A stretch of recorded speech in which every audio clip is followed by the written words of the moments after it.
Romanos 14, versículos 7 e 8 dizem assim: porque nenhum de vós vive para si mesmo, nem morre para si. Porque se vivemos, é para o Senhor que vivemos. Se morremos, é para o Senhor que morremos. Quer, pois, vivamos ou morramos, somos do Senhor. Quem aqui quer ser do Senhor? Quem quer ser do Senhor? Eu quero ser do Senhor. Eu quero ser do Senhor. Alguém quer dizer isso comigo? Diga comigo. Eu quero ser do Senhor. Eu quero ser do Senhor. Quem é do Senhor tem um interesse muito grande em viver de acordo com a vontade do Senhor. Sim ou não? Sim ou não? Claro, claro que sim. Aliás, o nosso esforço diário como cristãos está bastante concentrado nesse aspecto da nossa vida, que é fazer a vontade de Deus, a obediência a Deus, não aquela obediência motivada pelo temor, aquela obediência motivada pelo medo do castigo, aquela obediência que vem como uma forma de barganha com Deus, para obter algum mérito diante de Deus.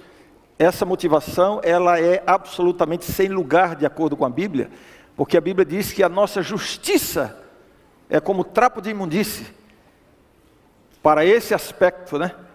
Se você confia na sua justiça, nas suas obras, na sua obediência, para obter algum mérito diante de Deus, pois o melhor que você oferecer para Deus nesse sentido não vale nada, é lixo. Deu para entender?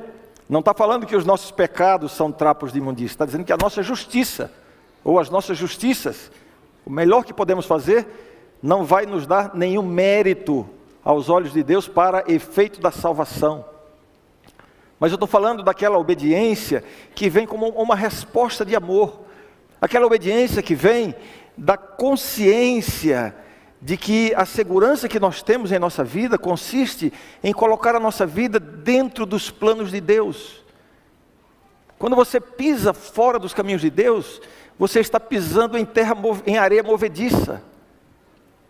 Quando você toma uma decisão que não é aprovada por Deus, quando você dá um passo em qualquer caminho que esteja diante de você, um passo que não tenha a aprovação de Deus, não é que Deus fica lá de cima dizendo: me obedeceu, então agora eu vou castigar você, você está perdido, a minha mão vai pesar sobre você, como alguns dizem, né? Não é essa a atitude de Deus. A atitude de Deus é dizer assim: filho, filha, eu tenho coisas maravilhosas para a sua vida. Se você seguir minhas instruções, você só tem a ganhar com isso. Então, qualquer passo que você dá fora dos caminhos de Deus, você está pisando em areia movediça. Você pode até seguir alguns passos, tendo a impressão de que está indo em alguma direção segura, mas esses são caminhos de morte. Quando você dá um passo nos seus negócios, nos seus relacionamentos, nas suas decisões, nos seus planos, que você sabe que não tem a aprovação de Deus, saiba, você está colocando os seus pés em areia movediça, mas cedo ou mais tarde vai afundar. E ainda que você chegue no destino a que você planejou, ainda que você chegue lá, mas será uma ilusão a ideia de que esse caminho lhe trará mais alegria, mais felicidade e mais realização. Não existe verdadeira felicidade fora dos caminhos de Deus. Isso em qualquer aspecto da nossa vida. Por isso que buscar fazer a vontade de Deus deve ser a primeira preocupação de todo cristão. Eu quero ser do Senhor. Eu quero ser do Senhor. E eu testemunho de maneira muito por experiência própria, as feridas, as dores que eu já sofri por ter colocado meus pés fora dos caminhos de Deus. Não vale a pena, não vale a pena. Agora a pergunta eu dei um título para o sermão de hoje, e o título é o seguinte: a vontade de Deus e a liberdade humana. E o que me inspirou a pregar isso hoje aqui, é que na semana passada, na sexta-feira, eu recebi uma ligação de um amigo nosso aqui da igreja, e ele me fez uma pergunta,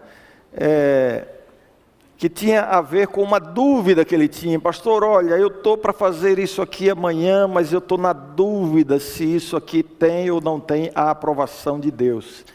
E eu fiquei feliz, né? Eu pensei, puxa, que interessante. Uma pessoa sincera, que está com uma dúvida em relação a fazer a vontade de Deus, em algum aspecto, está pedindo ajuda, está pedindo orientação, né?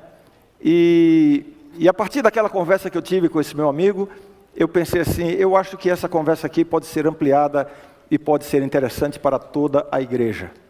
Então eu vou compartilhar com vocês aqui hoje essa reflexão sobre a vontade de Deus e a liberdade humana. Onde é que eu quero chegar com esse título? Quando nós vamos à Bíblia, nós encontramos os absolutos de Deus. A Bíblia é muito clara em muitos aspectos da nossa vida, no que diz respeito à moralidade. Isso pode, isso não pode, isso Deus aprova, isso é pecado. São os absolutos de Deus. E não há como querer relativizar isso. Deus tem os seus absolutos, né?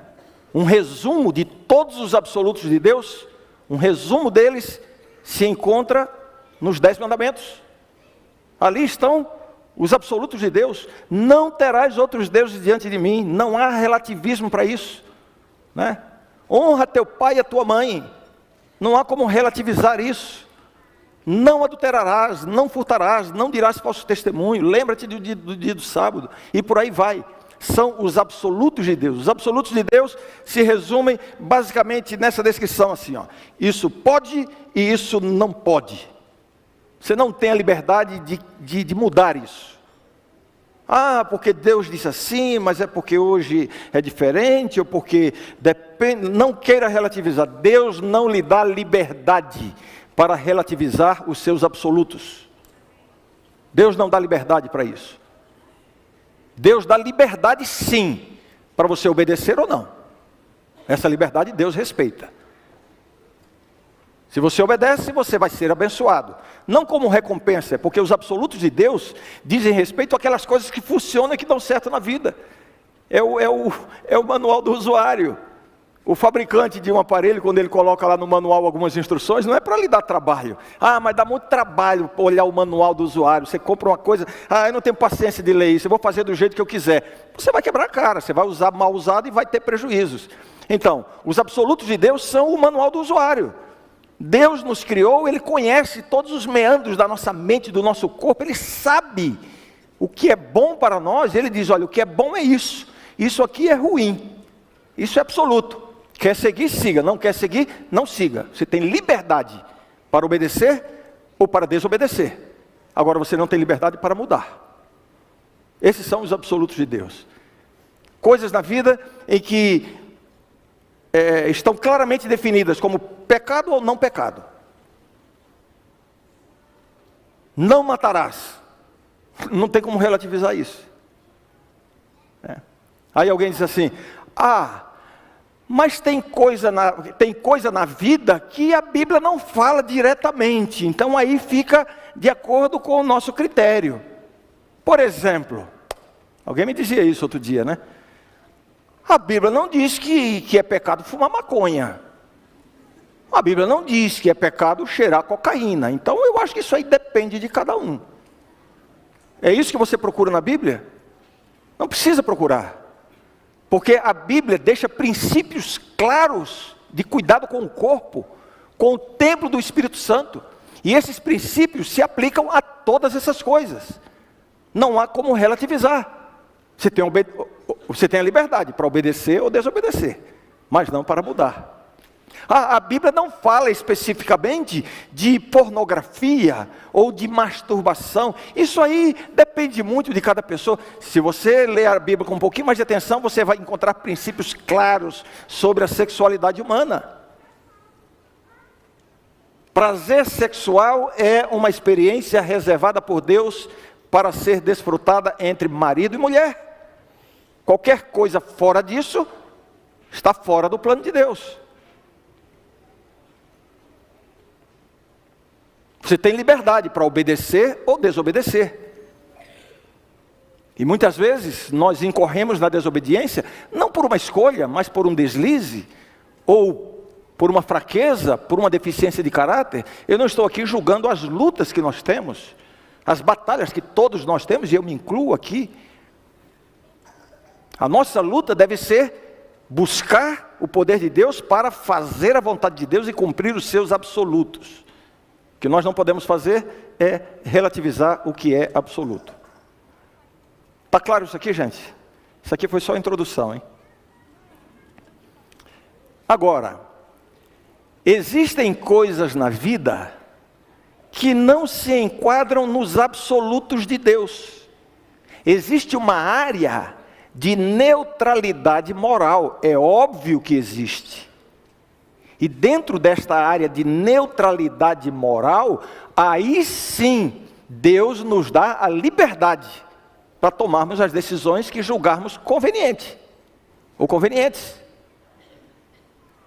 Existe implicação moral, por exemplo, hoje eu fui escolher a gravata que eu ia usar. Até pensei em vir sem gravata. Aí seria pecado, né?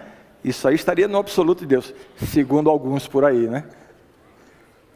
Mas existe algum absoluto moral se eu vim com essa gravata begezinha, ou se eu viesse com a gravata vermelha? Não existe nenhum absoluto moral. Eu tenho liberdade para tomar esse tipo de decisão.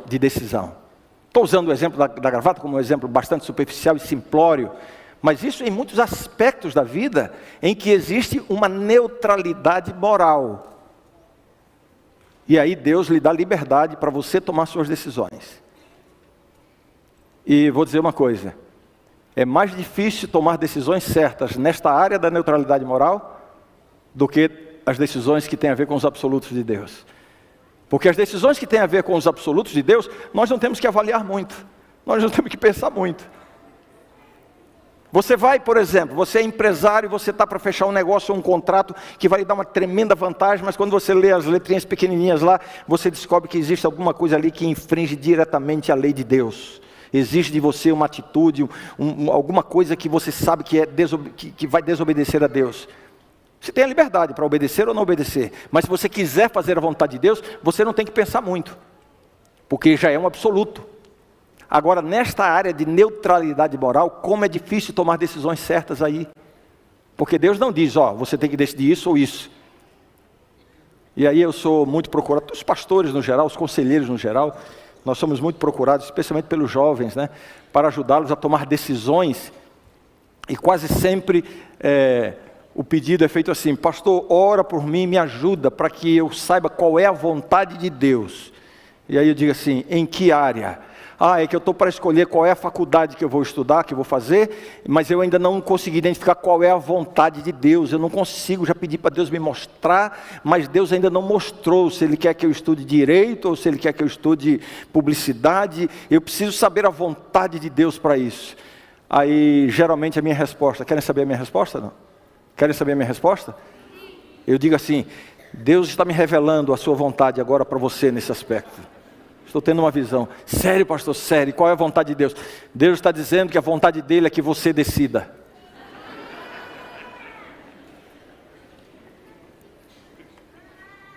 Você tem liberdade para isso. Tem ou não tem? Tem. Mas Deus não tem um plano para mim.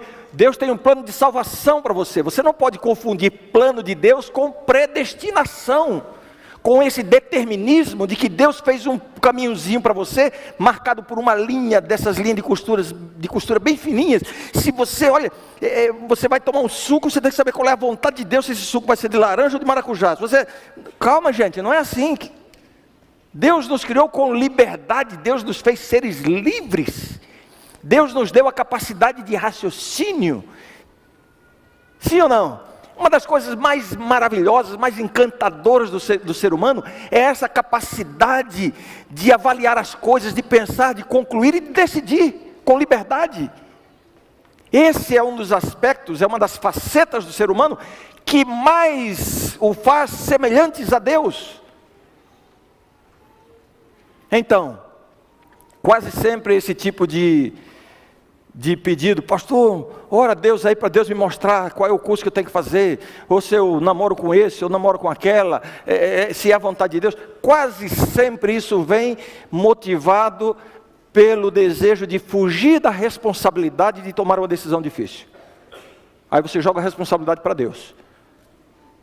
E aí eu vejo muita gente, eu orei tanto antes de casar, e agora está aí, esse traste na minha vida. Eu digo, subiu no burro, agora tem que aguentar o trote, né? Não é não? Eu orei tanto. Você tem que orar, mas você também tem que colocar o seu raciocínio, o seu bom senso em ação. Com quem é que Deus, quem foi que... Um jovem ou uma jovem solteiro ou solteira, né? Eu preciso encontrar a pessoa que Deus está preparando para mim. Eu disse, olha, não dá muito trabalho não, porque Deus está preparando um monte de gente para você. Tem muita gente no mundo que pode dar certo para você.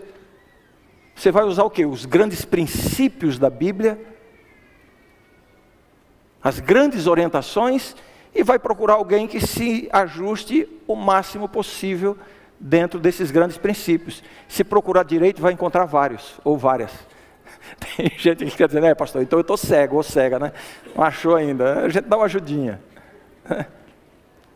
Enfim, é uma área em que existe liberdade moral, mas que você tem que usar o seu raciocínio, o bom senso para tomar decisões. Agora, depois dessa breve introdução, eu quero... Aliás, deixa eu comentar um pouquinho mais aqui.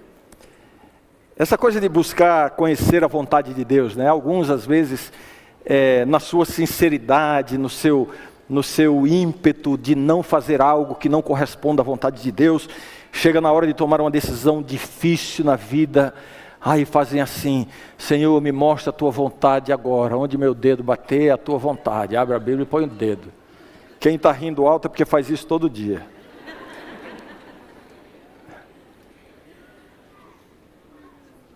Judas foi e enforcou-se. Não, Senhor, não pode ser a tua vontade, eu acho que está enganado. Mostra a tua vontade, aí abre lá. Vai tu e faz o mesmo, não é possível. Espera aí, deixa eu ver se Deus melhora agora a vontade dele. O que tem para fazer, faz-o depressa. Vai lá e se mata. Está todo mundo aqui comigo? Todo mundo aqui comigo? Este não é o método de Deus revelar a sua vontade. Mas Deus não revela a sua vontade através da Bíblia? Sim. Mas a sua abordagem, a sua aproximação à Bíblia não é essa. Essa é uma abordagem que quase sempre reflete o seu descuido em estudar a Bíblia. Você não tem familiaridade com a Bíblia.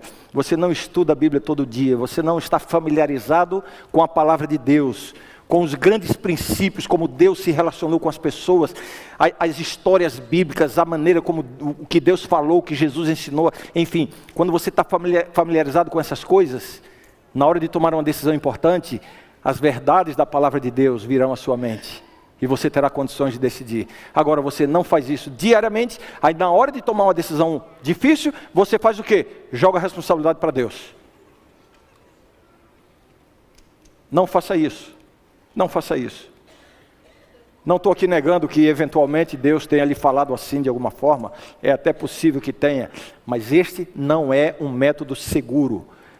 Você está correndo o grande risco de tomar decisões importantes da sua vida baseado no acaso, baseado numa mera coincidência de um texto que você abriu ali, sem nenhuma interferência de Deus. Não é assim que Deus costuma interferir na nossa vida. Cuidado com esse método. E juntamente com esse, outros semelhantes, né? A história da moedinha, jogar para cima, e se for sim é, se for cara ou coroa.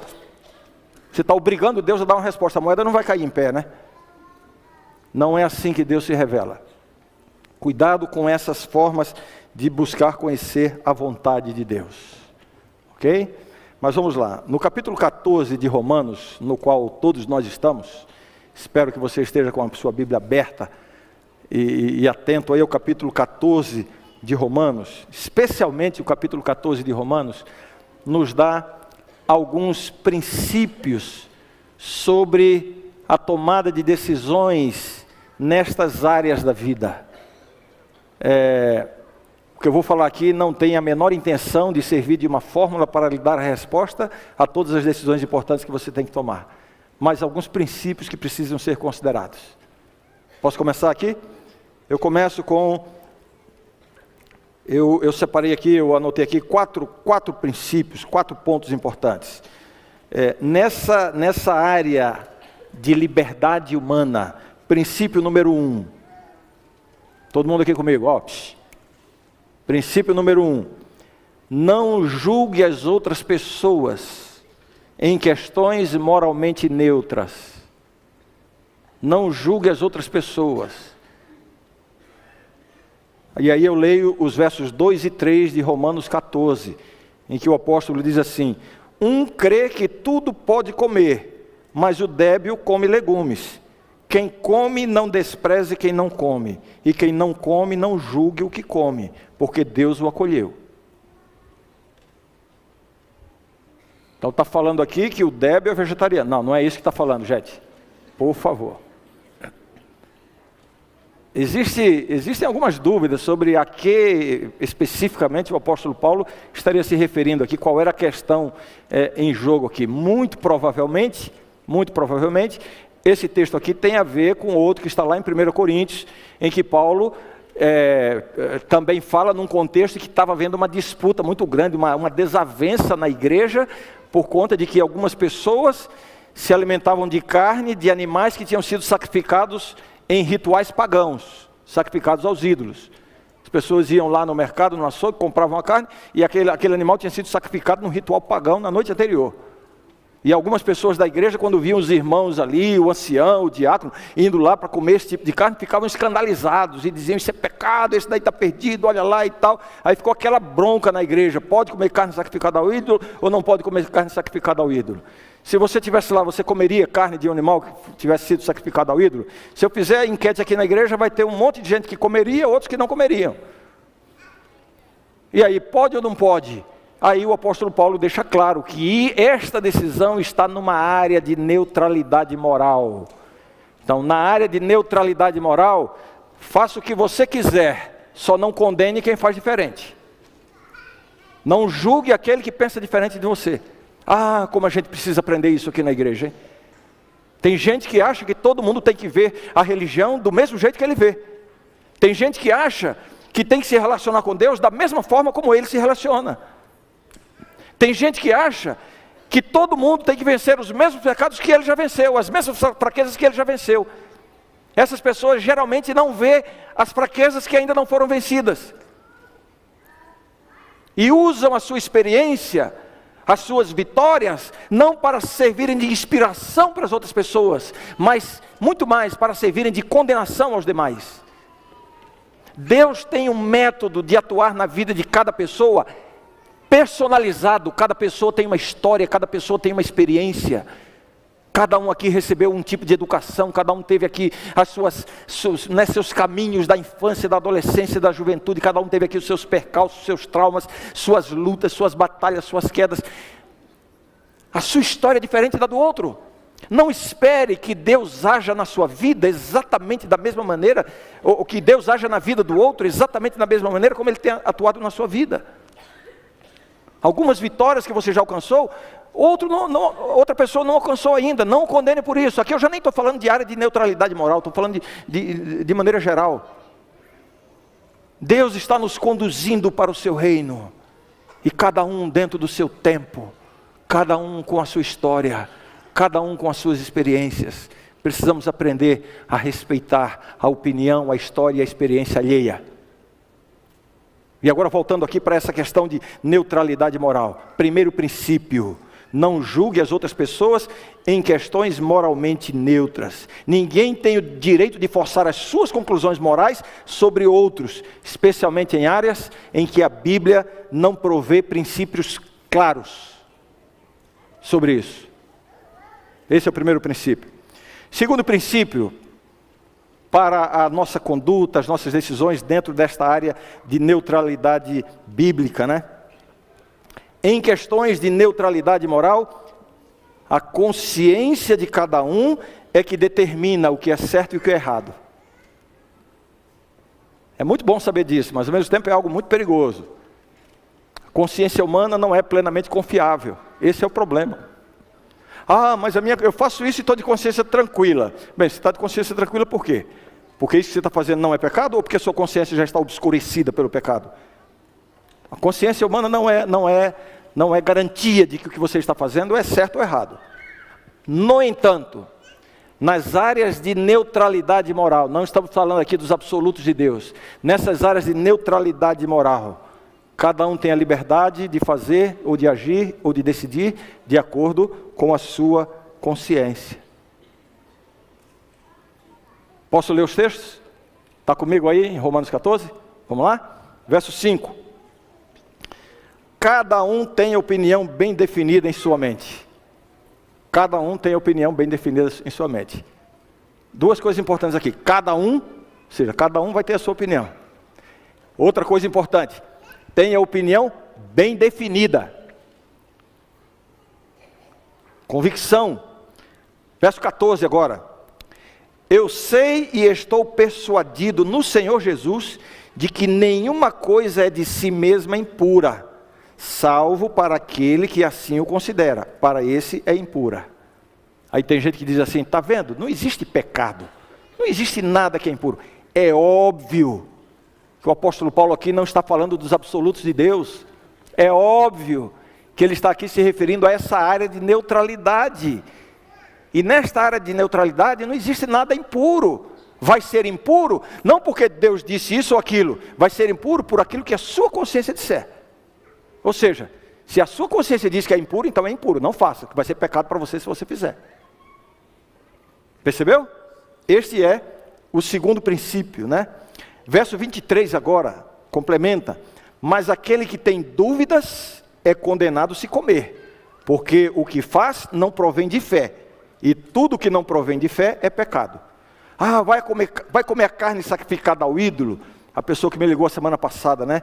E ia fazer determinada atividade aí no sábado, e aí eu acho que é pecado, mas eu falei com a minha esposa, ela acha que não é, e aí é pecado, não é? Evidentemente eu já disse, ó, eu não vou lhe dar nenhuma resposta porque eu não quero servir de consciência para você. Mas eu vou lhe explicar uma coisa aqui, que é uma questão de neutralidade moral. Foi aí que me veio a ideia de pregar sobre isso aqui. Aí comentei com ele, estabeleci os princípios e disse, agora você decide. Vai ser pecado ou não vai ser pecado, de acordo com a sua consciência. Todo mundo entendeu isso aqui? É possível cometer um pecado sem pecar?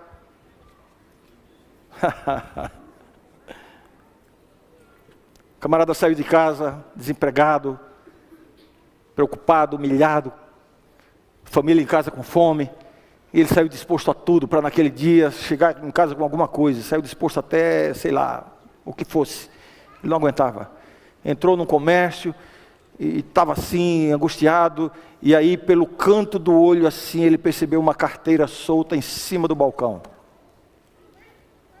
Aí ele só olhou se tinha alguém olhando, não tinha, abriu a sacola assim, pegou a carteira, jogou dentro da sacola, saiu, se mandou, chegou na esquina, o segurança, pá, pegou. Alguém viu que ele pegou a carteira, foi atrás, segurança, chamaram a polícia. E agora, abriram a sacola, pego no flagrante, roubou a carteira. Aí, quando ele olha, ele abre a carteira, era a carteira dele mesmo. Por alguma razão ele colocou ali em cima, depois não percebeu, roubou a própria carteira. Ele cometeu um crime? Responda a igreja, ele cometeu um crime? Cometeu um crime? Qual é o crime que ele cometeu? Qual foi o crime que ele cometeu? Leva, vai denunciar na polícia lá, que você vai denunciar o que? Ele roubou a própria carteira? Isso é crime? Claro que não. Tem algum advogado aqui? Tem algum advogado aqui? Deve ter, né? Advogado não quer se identificar.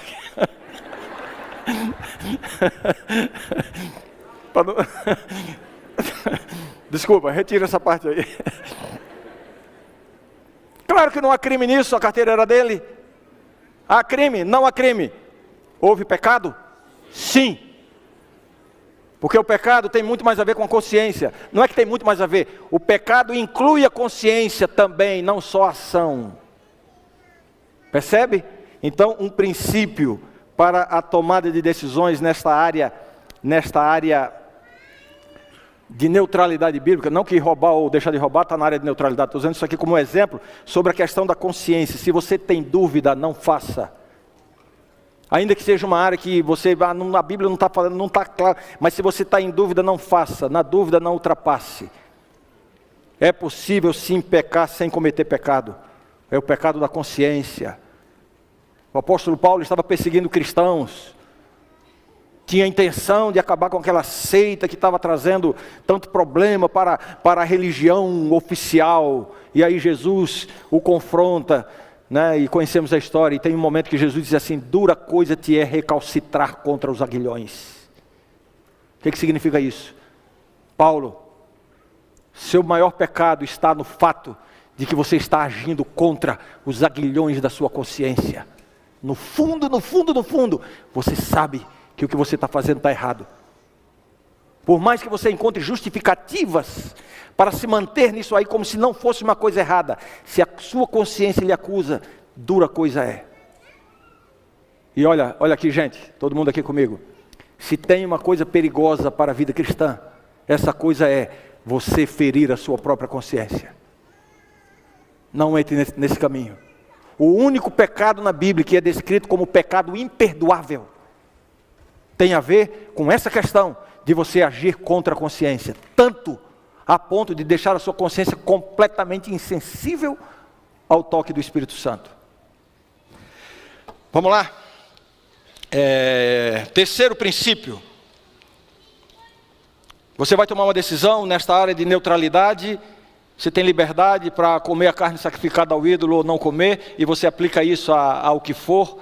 Vestir essa roupa ou deixar de vestir, ouvir essa música ou deixar de ouvir. Não estou falando daquilo que já está nos absolutos de Deus. Estou falando naquilo que está na área da neutralidade.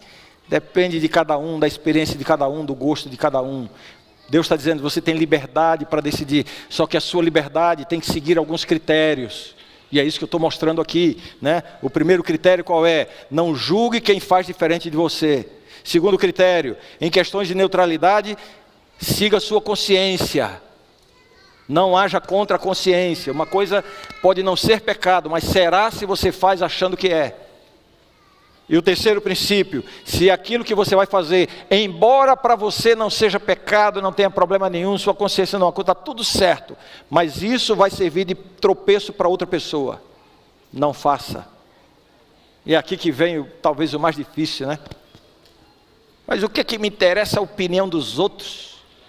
Eu vou lá deixar de fazer isso, de usar aquilo, ou de ir para esse lugar, ou de falar isso, ou por causa da opinião dos outros? Pois o que a Bíblia está dizendo para você é isso mesmo. Não é a opinião dos outros, é a consciência dos outros. Eu não estou tão preocupado com aquelas pessoas que discordam de mim. Não vejo problema. E não vou guiar a minha vida e as minhas decisões com base nas pessoas que discordam de mim. Não vou fazer isso porque vai ter gente na igreja que não vai gostar. Não, se eu acho que está certo, eu faço. Inclusive decisões aqui, pastorais, administrativas, que eu sei que algumas pessoas não vão gostar, mas eu estou convicto. Quer fazer eu mudar de ideia? Me convença de que eu estou errado. E se tiver argumento, vai convencer. Eu não vou basear a minha vida na opinião dos outros, no que os outros gostam ou deixam de gostar. Não é isso que a Bíblia está dizendo. Agora, se aquilo que eu vou fazer, que eu vou decidir, que eu vou usar, que eu vou fazer, que eu vou ouvir, se isso enfraquecer a fé da outra pessoa, aí é diferente. Não é uma questão de opinião. É uma questão de servir de tropeço.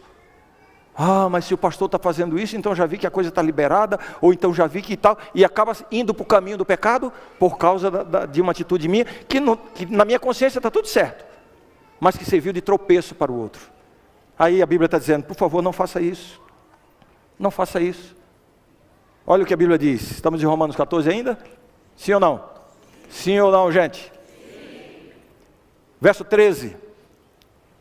Tomai o propósito de não pôr de tropeço ou escândalo ao vosso irmão. Está claro para você? Verso 15.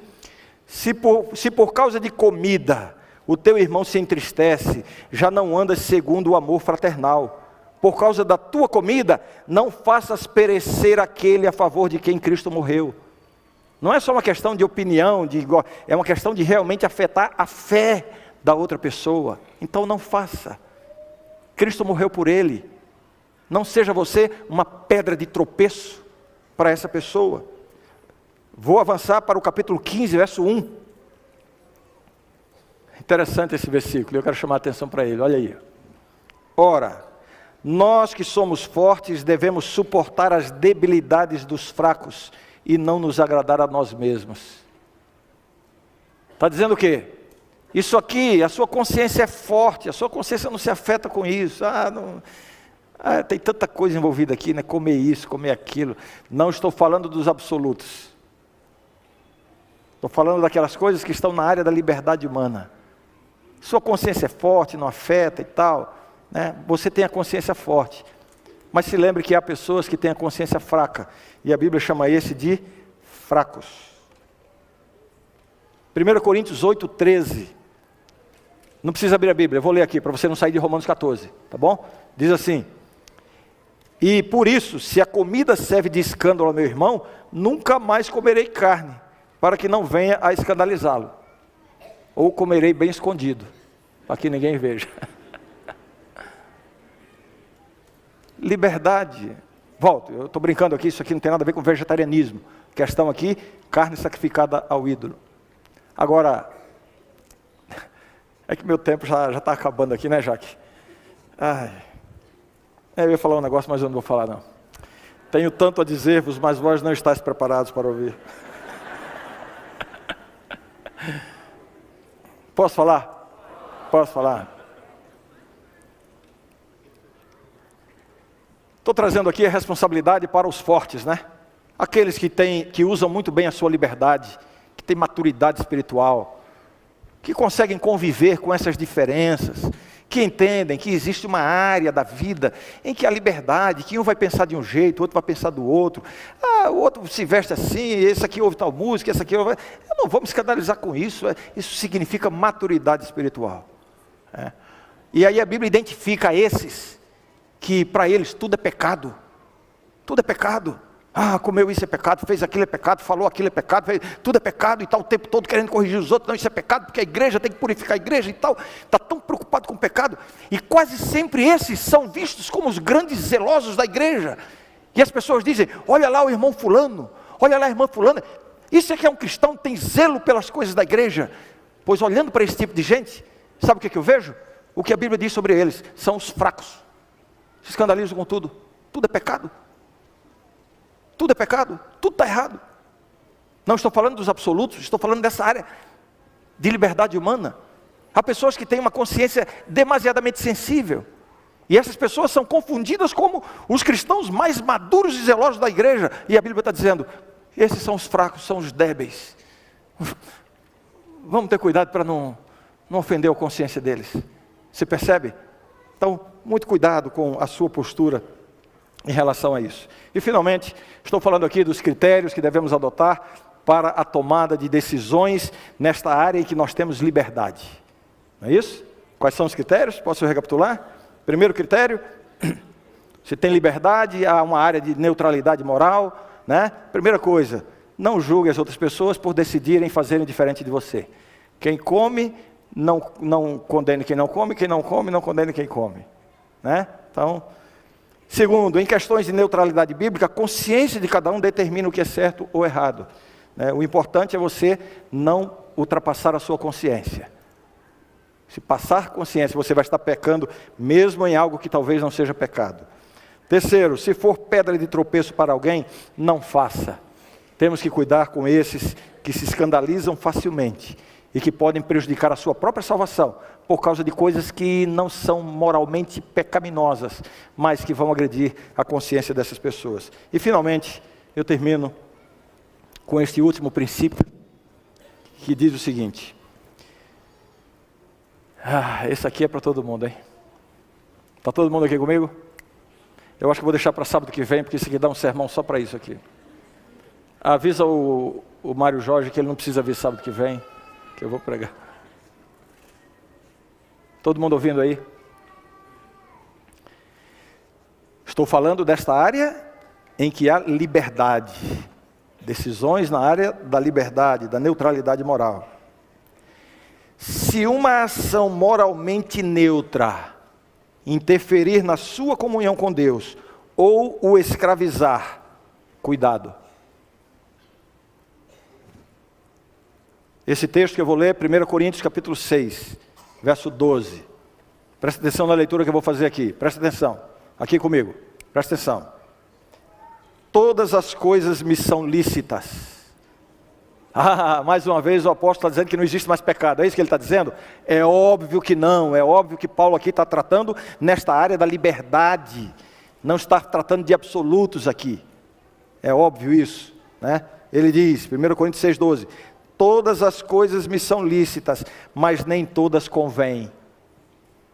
Não é porque não é pecado que você está livre para fazer do jeito que você quiser. Deus estabelece critérios. Nem tudo que não é pecado é conveniente, é adequado. Não é porque não é pecado, não é porque você não encontra uma proibição clara na Bíblia, que você está livre para fazer o que você quiser. Não, todas as coisas me são lícitas, mas nem todas me convêm. E ele continua dizendo, todas as coisas me são lícitas, e aqui o grande princípio, mas eu não me deixarei dominar por nenhuma delas.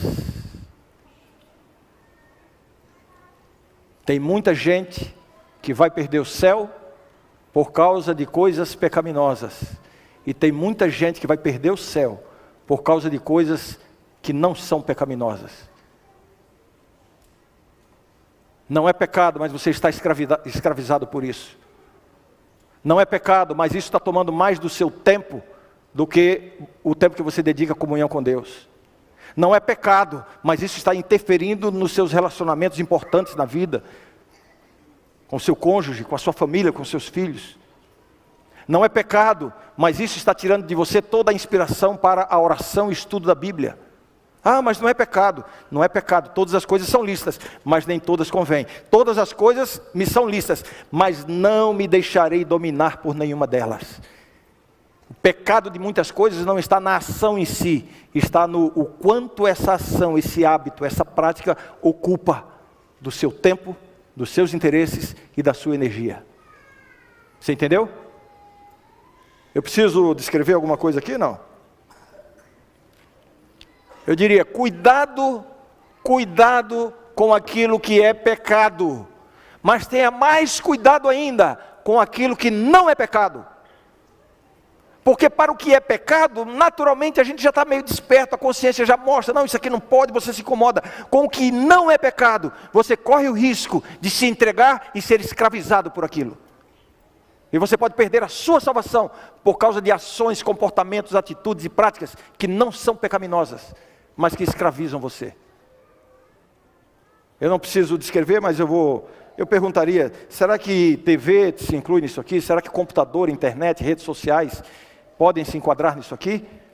Mas eu só uso para ver boas coisas, eu só uso... É disso que eu estou falando. Se você usasse para fazer coisas erradas, estaria dentro dos absolutos, pecado e não pecado.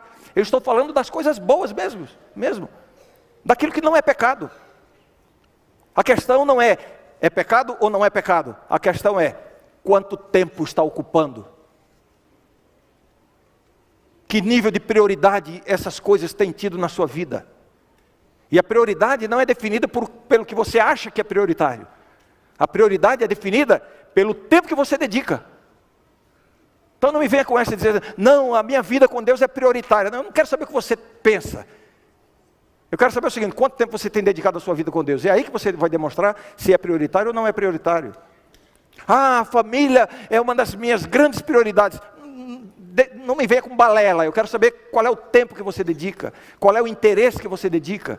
E muita gente encontrou uma válvula de escape para a sua negligência com a família, quando deram uma designação de um tal tempo de qualidade. Não é pouco tempo, mas é tempo de qualidade. O seu filho não quer saber se é de qualidade, o seu filho quer saber de tempo com ele. Estou dizendo que você vai passar mais tempo com a sua família ou mais tempo orando do que o tempo que você passa no trabalho. Não é isso. Mas a questão é qual é a sua prioridade.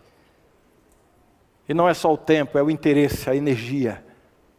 Quem é que depois de 2, 3 horas numa tela de computador, de televisão ou de celular vai sentir paixão e desejo para ler um capítulo da Bíblia e fazer uma oração inspirada por Deus? Ninguém. Ninguém. Ah, mas o que eu estou fazendo não é pecado. Todas as coisas me são lícitas, mas eu não me deixarei escravizar por nenhuma delas.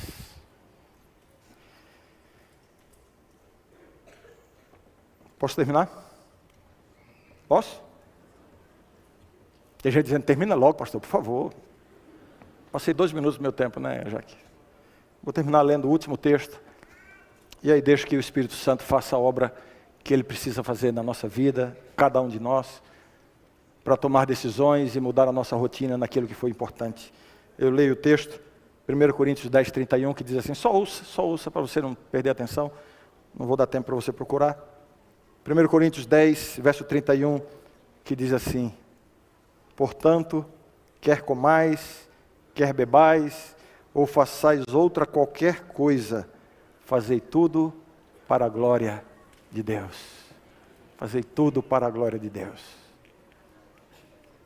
Se você aprendeu alguma coisa importante para a sua vida hoje, se essa mensagem lhe ajudou a esclarecer algumas dúvidas, eu peço que você ore a Deus para colocar em prática, tomar decisões importantes.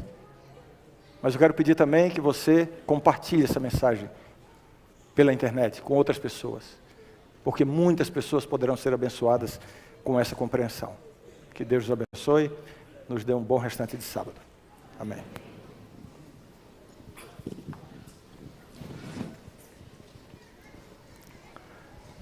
Oração? Já convido a todos para ficar em pé. Vamos ter a palavra de oração e já faremos o hino de despedida.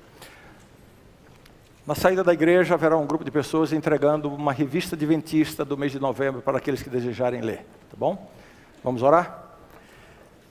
Santo Deus, louvamos o Teu nome, Senhor, pela Tua palavra. Suplicamos agora que nos ajudes não somente a compreender bem esse assunto, mas acima de tudo, a colocar em prática, Senhor. Que possamos realmente viver para o Senhor. Que a nossa vida sirva para glorificar o Teu nome e para abençoar as pessoas. Dá-nos, Senhor, esse crescimento, dá-nos essa maturidade. É o que pedimos e agradecemos em nome de Jesus. Amém. Amém.